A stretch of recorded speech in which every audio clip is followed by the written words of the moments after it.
ये है हमारी सोनम, जिसका घर रोज सुबह सुबह किसी लड़ाई के मैदान से कम नहीं होता।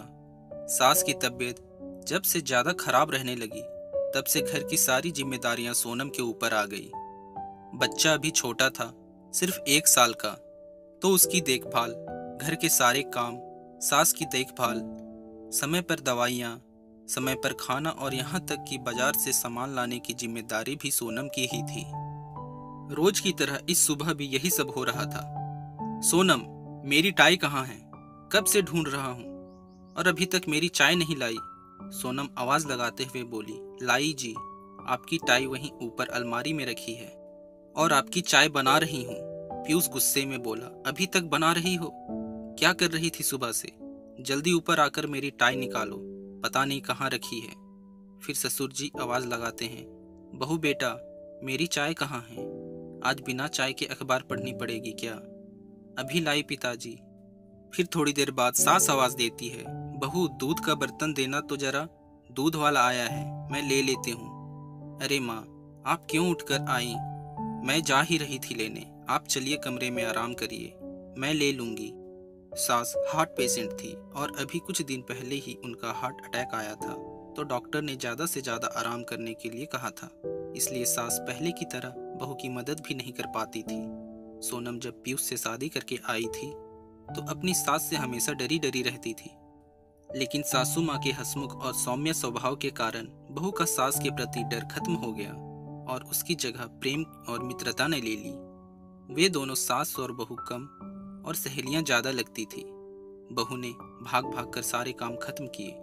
पीयूष ऑफिस चला गया, पिताजी टहलने और अपने मित्रों से मिलने चले गए। सोनम अपनी चाय का कप लेकर सास के कमरे में आई और सास से पूछी, माँ, सोनू सो गया क्या? हाँ बेटा, सो गया, बैठो तुम मेरे पास इधर। और यह सिर्फ चाय क्यों, तुम्हारा नाश्ता कहाँ है? माँ, अभी कुछ खाने का मन नहीं है। सास बोली, सुन बेटा, शरीर को मशीन मत बना, थोड़ा खुद को भी 2 पल का समय दे। क्यों सबके पीछे इतना दौड़ती है? सब छोटे बच्चे थोड़ी हैं, अपना काम खुद कर सकते हैं। फिर बहू बोली, माँ, आप क्यों परेशान हो रही हैं? छोड़िए यह सब बातें, बताइए आज लंच में आपके लिए क्या बनाऊं? सास बोली, दलिया बना लो बेटा, जल्दी बन जाएगा और तुम्हें भी थोड़ा समय मिल जाएगा अपने लिए। तभी दरवाजे से अंदर आते ही ससुर जी बोले, आज दलिया नहीं, मटर की कचौरी और हरे धनिया की चटनी बनाना बहू। सर्दियों के मौसम में मीठी मुलायम हरी मटर की बात ही कुछ और है, हर समय थोड़ी ही मिलती है। मैं तो यह बेस्वाद दलिया नहीं खाऊंगा। फिर बहू बोली, कोई बात नहीं पिताजी, आज आपको बेस्वाद दलिया नहीं, मटर की कचौरी और तीखी मीठी दोनों चटनी के साथ मिलेगी। कहकर सोनम रसोई में चली गई। फिर सास ससुर को कहती है, आपको भी हर वक्त 56 भोग ही चाहिए? अगर दलिया खा लेंगे तो क्या हो जाएगा? कभी सोचा है बहू बिचारी कैसे सब संभाल रही है? आप और आपका बेटा तो खुद से अपना काम भी नहीं करते, वह भी बहू को ही करने पड़ते हैं। उस बच्ची को तो अपने लिए समय ही कब मिलता है? मेरी तबीयत खराब होने से मेरी भी जिम्मेदारी उस पर आ गई है। कब समझेंगे आप लोग? सास ससुर से बात कर रही थी कि उन्हें अचानक किसी के गुस्से में चीखने की आवाज आई। ससुर जी बोले, ये तो पीयूष की आवाज है, लेकिन वो इस वक्त घर पर और इस तरह से किससे बात कर रहा है? पीयूष बहुत बुरी तरह से सोनम पर चिल्ला रहा था। सोनम बस रोए जा रही थी और बोल रही थी, मुझे नहीं पता, मैंने आपकी फाइल को हाथ नहीं लगाया। लेकिन पीयूष कुछ सुनने को तैयार नहीं था और गुस्से में ना जाने क्या क्या बोले जा रहा था। सोनम उसे समझाने की कोशिश कर रही थी कि वह अपने काम की चीजें इधर उधर क्यों रखता है, ठीक से क्यों नहीं रखता।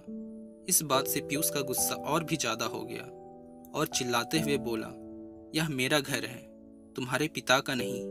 मैं जो चाहे जहां चाहे रखूंगा, तुमसे कितनी बार कहा है, मेरी चीजों को हाथ मत लगाया करो। ये सब सुन के उसकी माँ आई और बोली, सही कहा बेटा, औरतों का तो कोई घर ही नहीं होता। शादी के पहले पिता का और भाई का घर होता है, शादी के बाद पति का और बुढ़ापे में बेटे का। लड़कियों को जन्म लेते ही लोग सिखाने लगते हैं कि तुमको तो किसी और के घर जाना है, यह घर तुम्हारा अपना नहीं, तुम तो किसी और की अमानत हो। शादी के बाद किसी अनजान को अपना मान लेना और उसकी पसंद के हिसाब से रहना, उसके पसंद के कपड़े, उसकी पसंद का खाना सब अपना लेती है। सोती जागती भी किसी और के हिसाब से ही है। उसके हिस्से में तो कुछ पल का आराम भी नहीं है। सिर्फ दुख और दर्द उसके अपने हैं और उसका अपना कुछ भी नहीं। यहाँ तक कि जिस घर के लिए वह दिन रात देखती नहीं, अपने आप को भूल जाती है, उसे एक दिन यह सुनने को मिले कि यह तुम्हारा घर नहीं, तो मेरे समझ से तो हम औरतों को कुछ भी नहीं करना चाहिए। हम क्यों दूसरों के लिए परेशान हों? माँ, आप यह क्या बोल रही हैं? मेरे कहने का यह मतलब नहीं था। मेरी एक फाइल नहीं मिल रही है, ऑफिस में भी नहीं थी, तो मुझे लगा कि सोनम ने कहीं रख दी हो और उस फाइल के बिना मेरी मीटिंग भी कैंसिल हो गई। फिर पिता बोले, तो उसमें बहू का क्या दोष है? तुम्हारी माँ सही कह रही है। बोलने से पहले सोच लिया करो किससे क्या बोलना है। बहू सुबह से ही घर के कामों में लग जाती है। रात को भी हम खा पी कर आराम कर रहे होते हैं, लेकिन तब भी वह कामों में ही लगी रहती है।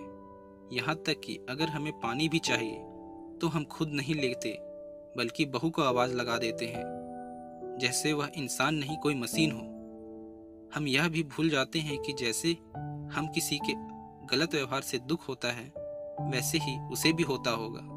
तुम तो सुबह तैयार होकर ऑफिस के लिए निकल जाते हो। कभी यह भी सोचा है कि तुम्हारे पीछे तुम्हारे माता पिता, बच्चे और घर का ध्यान कौन रखता है? ऑफिस से आने पर भी गर्मा गर्म चाय, नाश्ता, खाना सब मिलता है। उस सब की व्यवस्था कौन करता है? सिर्फ बाहर जाकर पैसे कमाने से यह समझ लेना कि यह घर सिर्फ तुम्हारा है, कहाँ तक सही है? इसलिए मैं बहू को हमेशा बहू बेटा बुलाता हूँ, क्योंकि वो बहू की तरह घर की देखभाल करती है और एक बेटे की तरह हम बूढ़े माँ बाप की जिम्मेदारियाँ भी उठाती है। तुम्हें तो अपने माता पिता का हाल तक पूछने का फुर्सत नहीं है। तुम्हें तो बहू से सीखना चाहिए कि एक बेटे की जिम्मेदारी कैसे निभाते हैं, और उल्टा तुम हो कि उसे सुनाए जा रहे हो। तुम्हें तो शर्म आनी चाहिए कि जो तुम्हारी जिम्मेदारी को अपनी जिम्मेदारी समझकर निभा रही है, उसके साथ ऐसा व्यवहार। बस करिए पिताजी, मैं अपनी गलती समझ चुका हूँ। फिर पीयूष सोनम से माफ़ी मांगता है। मुझसे बहुत बड़ी गलती हो गई, आगे से ऐसा कुछ नहीं होगा जिससे तुम्हें तकलीफ हो। अब से मैं भी जितनी हो सके तुम्हारी मदद करूँगा, और इसकी शुरुआत आज से ही होगी, बल्कि अभी से ही होगी। आप सब लोग के लिए मैं अभी गर्मा गर्म अदरक वाली चाय बनाकर लाता हूँ।